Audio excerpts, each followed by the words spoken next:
एक बहुत ही भोला भाला सा आलसी लड़का था। वह कोई काम नहीं करना चाहता था। बस खाना खाता, घूमता और सोता रहता था। एक दिन उसे किसी ने बताया कि एक आश्रम है जहाँ पर कुछ नहीं करना पड़ता है और हर दिन 2 समय का खाना और नाश्ता मिलता है। तुम वहाँ जाकर रहो। उस आलसी लड़के ने सोचा कि ये तो बहुत ही बढ़िया है और वह उस आश्रम में जाकर रहने का सोचने लगा। और फिर वह भोला भाला आलसी लड़का अपना सारा सांसारिक जीवन छोड़कर उस आश्रम में जाकर रहने लगा। आश्रम में गुरुजी रहते थे। वह कुछ समय सबको प्रवचन देते थे। वह आलसी लड़का भी सुनता था। बाकी समय आराम करता था और फिर भरपेट खाना खाकर सो जाता था।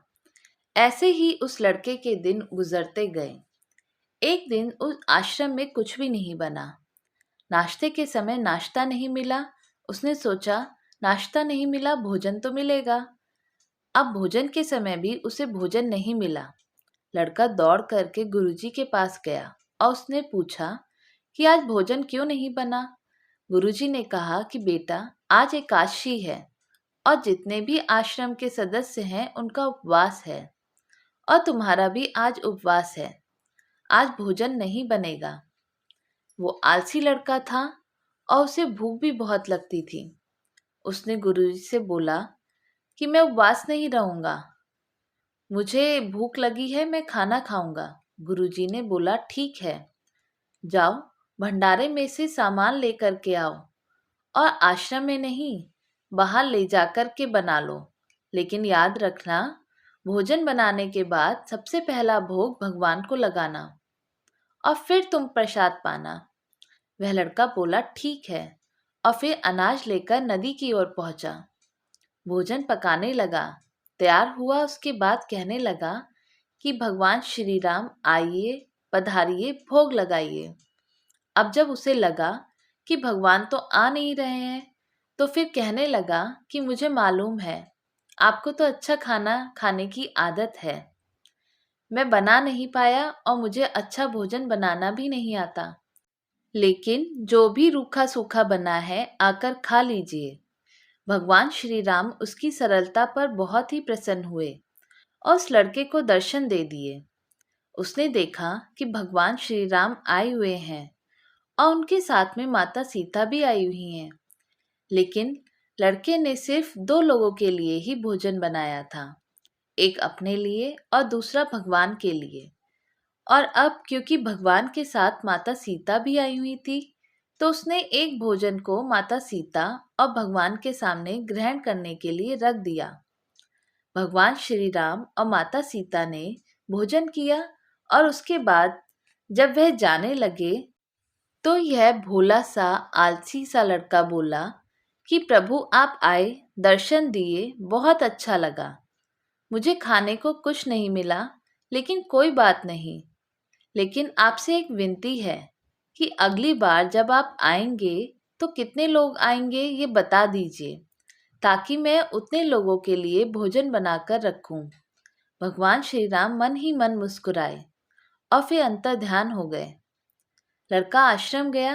दिन बीतते गए और फिर एकादशी का दिन आया और इस बार उसने 3-4 लोगों के लिए अनाज लेकर के खाना बनाने के लिए नदी के किनारे पहुंचा और उसने बड़ी प्रसन्नता से भोजन बनाया और इंतजार करने लगा कि प्रभु आइए और भोग लगाइए।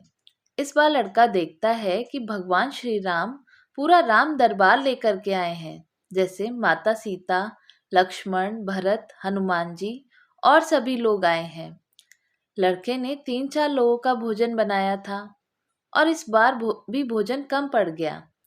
लड़के ने निराश होकर भोजन को प्रभु के आगे रख दिया।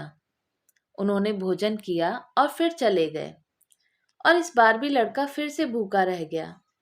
अब लड़का फिर आश्रम गया। दिन बीतते गए और फिर एकादशी का दिन आया और इस बार गुरुजी से कहने लगा कि गुरुजी, मुझे इस बार थोड़ा ज्यादा अनाज चाहिए। गुरुजी सोचने लगे कि यह इतना सारा अनाज का करता क्या है, कहीं इसे बेचता तो नहीं है। फिर उन्होंने कहा कि ठीक है, भूख से परेशान रहते हो। लड़के ने कहा कि नहीं गुरुजी, मैं भूख से परेशान नहीं रहता हूँ। प्रभु के साथ बहुत लोग आते हैं, उनको भी तो भोजन कराना पड़ता है। गुरुजी को लगा कि लड़का पागल हो गया है, लेकिन गुरुजी ने सोचा कि चलो एक बार चलकर देखते हैं कि लड़का इस अनाज का करता क्या है। वह भोला सा लड़का अनाज लेकर के नदी के किनारे पहुंचा और इस बार भोजन बनाया नहीं। उसने सोचा कि प्रभु हर बार ज्यादा लोगों को लेकर के आते हैं, इस बार वह जितने भी आएंगे खुद बना करके भोग लगा लेंगे। और फिर प्रेम से प्रभु को बुलाने लगा। गुरुजी ये सब छुपकर देख रहे थे कि ये भोजन तो बनाया नहीं और प्रभु को बुला रहा है। लेकिन लड़के ने देखा कि इस बार प्रभु के साथ बहुत से लोग आए हैं, तो उसने प्रभु के सामने हाथ जोड़ करके कहा कि प्रभु माफ करना, आप बहुत सारे लोग आते हो, मुझे संख्या पता नहीं होती है और मेरी हिम्मत भी नहीं होती है कि इतने सारे लोगों के लिए भोजन बनाऊं। आप स्वयं आइए, बनाइए, खाइए और भोग लगाइए।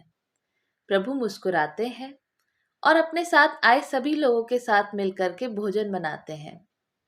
गुरुजी ये सब छुप करके देखते हैं और फिर लड़के के पास आकर के कहते हैं कि तुम ये क्या कर रहे हो।